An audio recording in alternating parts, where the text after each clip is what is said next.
साथीहरु नमस्कार। तपाईहरु कतिजनालाई थाहा होला यो चाहिँ पूर्वी पहाडी जिल्लाहरुमा प्रशस्त मात्रामा पाइन्छ। यसको नाम चाहिँ हाडे कुबिन्डो भन्छौं हामी गाउँमा चाहिँ। कतिजनालाई दिक्कत भइरहेको हुन्छ कि यसको बोक्रा कसरी निकाल्ने। बोक्रा ननिकालिकन पशुहरुले खान चाहिँ निकै गाह्रो हुन्छ। त्यसकारणले बोक्रा निकाल्ने आइडिया तपाईहरुलाई म सिकाउँदै छु आज। हेर्नु होला। सर्वप्रथम यसलाई आगो फुकेको छ भने आगोमा तताउने, हैन भने घाममा तातो घाममा राखेको छ भने पनि हुने रहेछ। यसलाई चाहिँ पहिला 2 पिस गर्नुहोस् यसरी। यसरी 2 पिस गर्ने। यसो गरिसकेपछि के हुन्छ भने यसको चाहिँ एक बाक्यता हुन्छ। यसलाई चाहिँ अब यो माथिबाट यसको यसरी हान्दै जाने वरिपरि यसरी फुटाउने। यसको आडकेस जुन छ बाहिरपट्टिको सारो बोक्रा चाहिँ यसरी हान्दै फुटाउने हैन। यसरी हान्दै जाने। सबै फुटिसकेपछि त्यसपछि तपाईहरु यसरी हातले यसरी तान्नुस् है।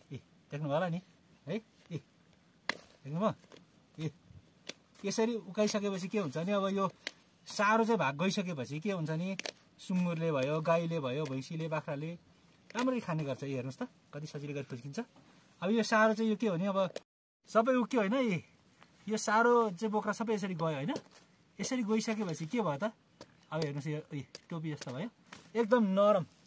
यहाँ भिडियोमा देख्नुहुन्छ नरम। यसपछि के गर्ने यसलाई चट्टसँगले यसरी काट्ने अनि सुँगुरलाई पकाएर दिने। हैन त गजबको idea. Thank you for watching.